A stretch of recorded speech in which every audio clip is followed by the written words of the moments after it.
Hello, welcome again to another Bloodborne Sunday. This time we have the two Beast Patients, and we have both the female and the male version of the Beast Patients.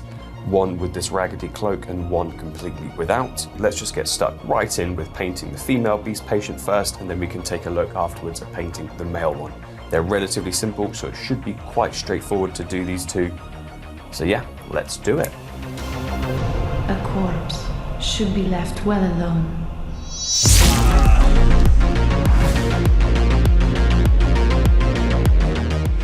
So, starting off with the female Beast Patient.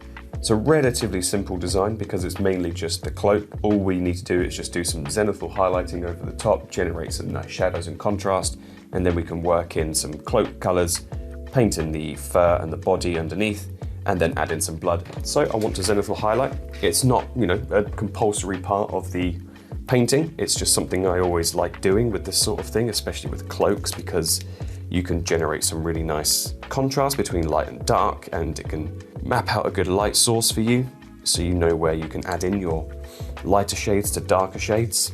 A pretty handy little tool for this sort of thing. It works really well when you've got small based minis, like 30mm minis. I mean, apparently. So, top down angle.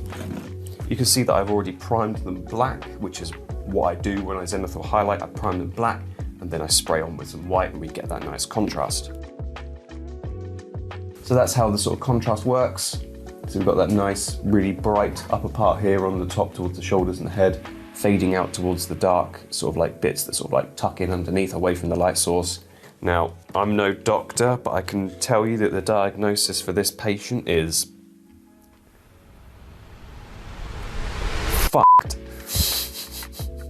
I'm going to use a base of Xandri dust. I'm going to mix in some Balor brown, which is a sort of like yellowier, darker version of Xandri dust. Ushbati bone, I think, will be good for the highlights of this. And finally, I think I'm going to use some Catacan flesh, just for the sort of real darker points. So I'm going to kick things off by basing the whole cloak with a thin layer of Xandri dust. And remember, if you keep it thin, you'll still retain the zenithal highlight job underneath. The number one no-no for painting minis is slapping acrylic paint on straight from the pot onto your mini, because you'll literally just get one big blocky colour. You're likely to lose the sort of details and things like that on the model if you just slap loads of thick paint on. And it becomes quite hard to mix between colours and blend in highlights and shadows when you use thick layers of paint. So that's why a wet palette is really handy, because it will just automatically thin your paints down and stops them from drying out longer. So you're saving paint, it's thinning your paint. It's all round a very handy tool to have. And I learnt it quite late into painting, that's something that really helps. So yeah, if you're new to painting and thinking of getting a wet palette, or haven't even heard of a wet palette, I'd recommend getting a wet palette. Cool.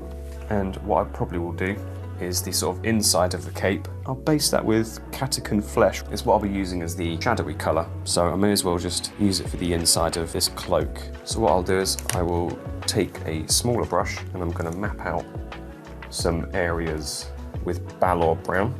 Now, what am I going to use this colour for? I don't really know, to be honest. I'm just going to kind of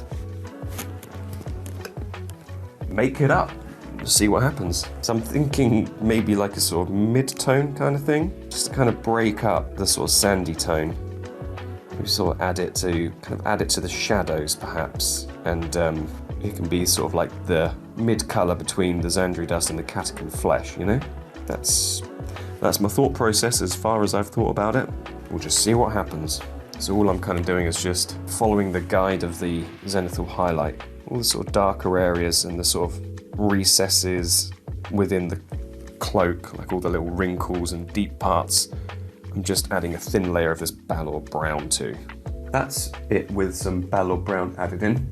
You can see that I've sort of done it around the sort of shadows. I've mapped out some sort of midpoints where I want it to sort of like blend between the Xandri dust to the Balor brown to the Catacan flesh, which I'll add later on. So I'm just going to take some Xandri dust again and just go back over that first coat, just so we don't see any primer showing from underneath. There's our second coat of Xandri dust applied, and pretty much can't see anything from the primer underneath, which is good. So now I'm going to grab some catacomb flesh. I'm going to map out the darkest parts, so the real deep parts of the crinkles.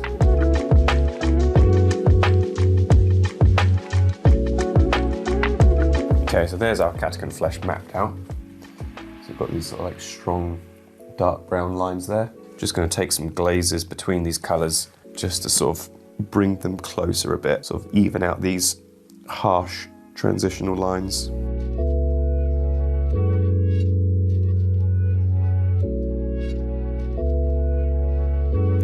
Okay, there we go. There's our cape, detailed in with shadows and highlights, etc.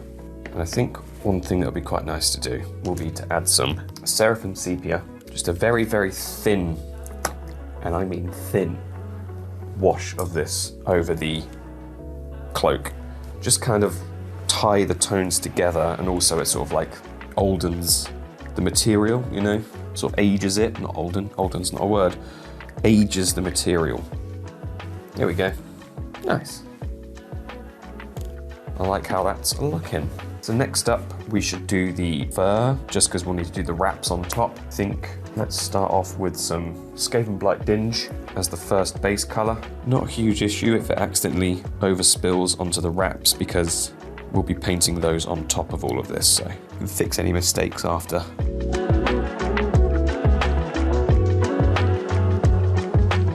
What I'll do next is I'll just move up a tone into some Storm Vermin Fur, and I'll just use this to add a couple of highlights.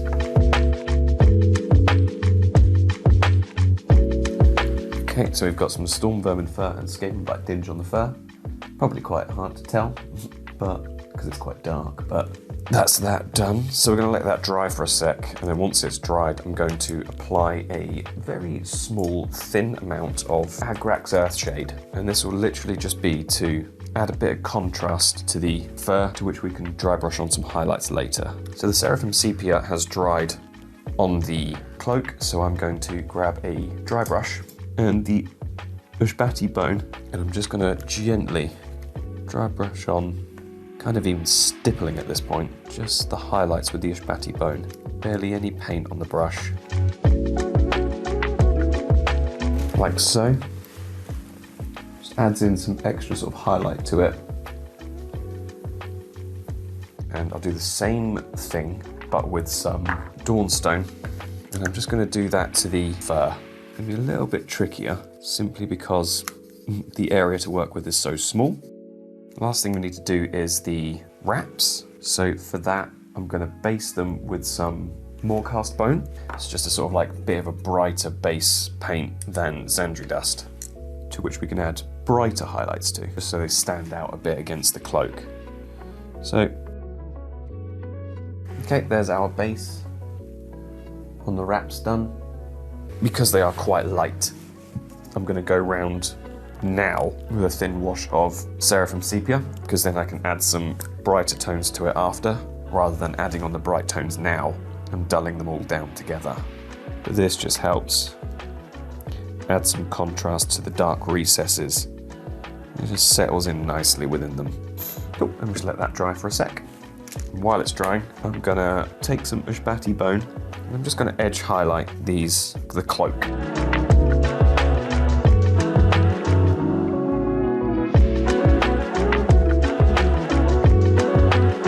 Yeah, I think adding the edge highlighting on the cloak does add a fair bit to it, you know.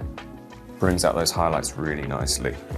So now the Seraphim Sepia has indeed dried on the wraps. I'm going to use some Wraithbone, and I'm going to use that to be the highlight colour for the wraps. It's close to white, but it's not white. It's just a sort of off-white, you know. And I'm just going to go around and just pick out the sort of highlighted points of the wraps. And this should just help bring it out away from the colour of the cloak.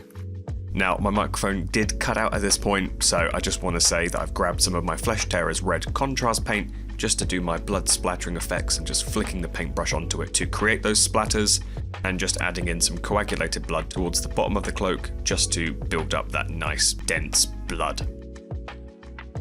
Here is the female beast patient,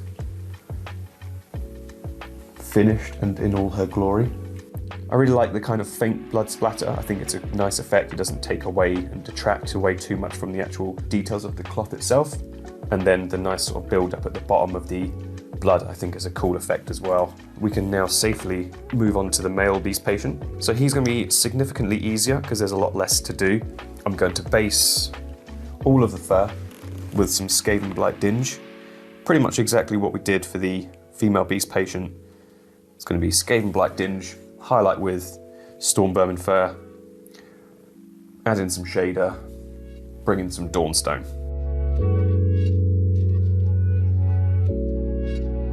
Okay, there's the body done with Skaven Blight Dinge. So for the sake of ease, because it's primarily fur on the body, I'm actually just going to dry brush on some Storm Vermin Fur. That works okay. Now I'm going to take some Catacan flesh because the feet seem to be hairless. So I'm thinking this kind of dark browny flesh tone would be quite good for these beasts. So before I dry brush on some highlights, I'm going to take a wash of Abaddon Black and just go into the little recesses and deeper areas just to add some shadow into this model. To give it a little bit of depth, you know? Like so. I mean, probably can't really see too much on the camera, but there is a bit more detail in there now. So we'll just let that dry for a sec, and then we'll go back and add in some Dawnstone for the highlighting. Now that's dried, I can take some Dawnstone, just gently brighten up some of the edges of the fur. So now let's do the wraps, and I'm gonna do them with some Xandri dust rather than more cast bone. I'd like them to be a little bit darker, you know?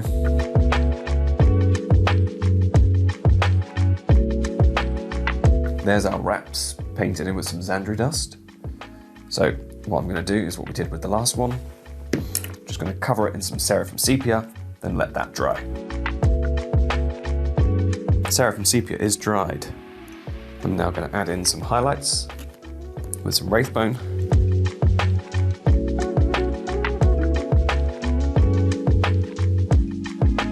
Wraps highlighted. Now we need to do his teeny little face. So I'm going to paint in his eyes with some Corax White. And I'm going to do the same for the teeth. And I'm just going to do a very thin layer of Ishbati bone over the teeth, just to sort of plaque them up a bit. And for the eyes, I'm going to give him some sort of rabid red eyes. So I'm going to use some Mephiston red. I'm going to paint in his nose with some black. Also sort of go around the lips with some black as well, just to sort of outline it from the fur. Very gently and carefully, just give him some little pupils. And I'll just finish off the body just by giving him some black claws. Now that's done, I'm not going to do the sort of blood splatter effect. Instead, I'm just going to use some straight coagulated blood and just kind of start stippling it around on the rags, as if these are sort of horrible blood-stained pieces of ripped cloth. Here we go. There's our male beast patient. Pretty cool. Pretty cool. We've now completed 2 beast patients from the Bloodborne board game. Here they are together. What a beautiful couple they are. And with that, we can call it a day for our 2 patients. For now, as ever, I want to thank you once again for joining me for another wonderful Bloodborne Sunday. If you did enjoy today's episode, or if you learnt something, leave it a like, drop a comment, subscribe if you haven't already, and I will see you all in Old Yarnum next week for another Sunday of Bloodborne. Peace out. Thank you very much once again, everyone, for joining me for this episode of Bloodborne Models. If you did enjoy today's episode, please don't forget to leave it a like, drop a comment, and if you haven't already, hit that subscribe button. And I will see you next Sunday for more Bloodborne Models. But until then, peace out, gang, and don't you dare go hollow.